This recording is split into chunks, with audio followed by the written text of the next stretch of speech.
Hey guys, it's Coach Steve, and I've got this week's workout brief.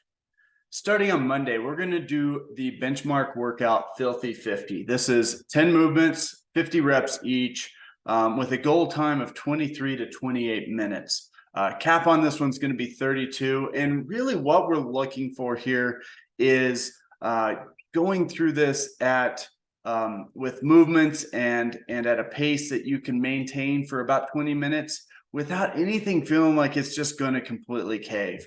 None of the movements feel super heavy. Nothing should be super slow with most of these movements breaking into sets that are fairly good chunks. There will be a couple movements that are going to be a little bit hard. They'll stand out. For me personally, those knees to elbows and burpees are typically the slowest part. We're looking at 4 or 5 minutes on each one of those, which means the other ones have to go pretty quick. So if any of these movements feel super hard for you, it means it's a good opportunity to scale that down.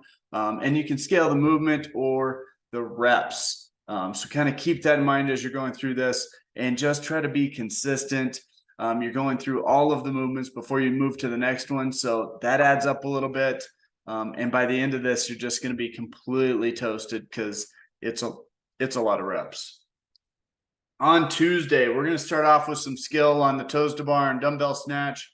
And we're going to go into 3 rounds, double dumbbell box step ups, so a dumbbell in each hand, then 16 alternating dumbbell snatch, 12 toes to bar. Goal time here is 9 to 13 minutes with that 13-minute cap. And this is a chance to, it's a moderate length workout. So it's one of those that you can kind of maybe push the weight up a little bit, go with something that feels a little bit hard for you. It should still be doable. However, those double dumbbell box step ups, think about, breaking those into something you could do for 8 to 10 reps. Kind of the same for those dumbbell snatch. You should be able to get through 16 reps in 2 sets. And then toes to bar, kind of the same thing, 2-3 sets. As long as you're not taking long breaks, you're going to hit that goal time here really well. So you can focus on good quality movement. Once we're done with that, we're going to go into a cash out, 3 sets of max chin hold over the bar. And when you break that, you're going into wall ball shots. And really, it's just an opportunity to practice holding your chin over the bar, which for a lot of people is a hard position. If you're not able to do that, scaling options are important. We're going to use your legs to help hold you up there, or do the ring row top position in that same way. On Wednesday, we're going into a 24-minute AMRAP, 10 deadlifts at a fairly heavy weight, 20 pull-ups, and 20 or 25 cals on the bike. And this is one of those that's going to feel pretty difficult just to get through a round. You're going to feel that weight on the deadlift is going to feel moderately heavy. Doing it unbroken probably isn't going to be the thing, but it should be something that you can do 2 sets. Pull-ups, kind of the same thing. That first round might feel tempting to go 20 pull-ups unbroken if you're able to do that, but try to do it in about 2 to 3 sets. And on that bike, don't go full send. Nice, even, consistent pace. The 30 calories on that bike shouldn't be something that you're going just full send on.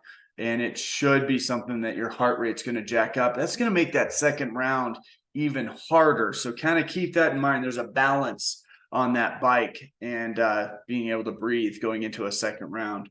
Once we're done with that, we're going into an 8-round EMOM. We're going to do some hollow rocks and Supermans for the first minute. And then the second minute, we're going to do some dumbbell bent over row. So you're going to take 2 dumbbells, pull it up in that bent over row position, hold it for a second, 10 reps. That means the weight's got to be pretty light so you can control that top position.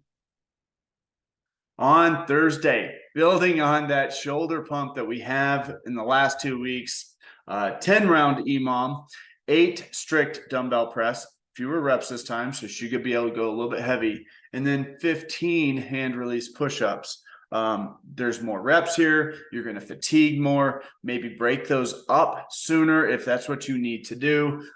Don't go to failure on either one of these. Set things down, shake it out. You have the entire minute.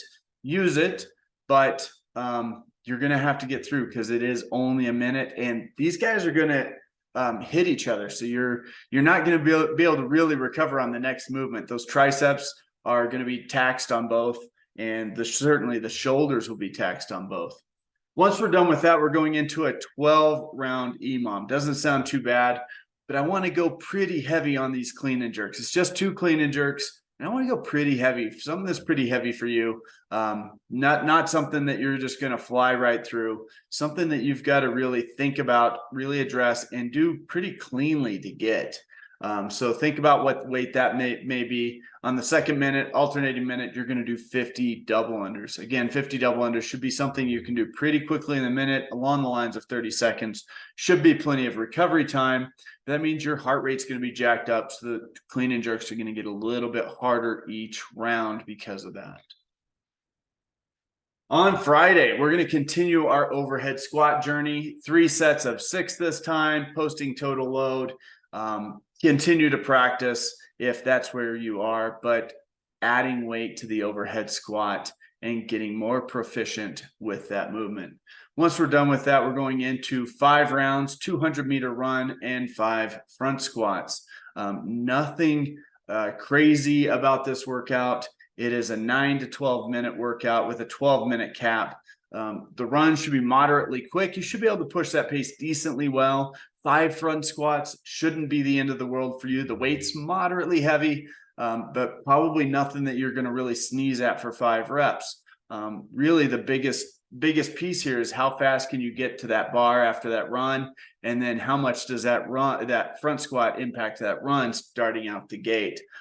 This one should just feel moderately kind of lactic tolerance feel, that kind of Fran feel, but the weight's going to hold it back just a little bit. On Saturday, we're going into a 30-round partner workout. Each partner is going to do 15 rounds.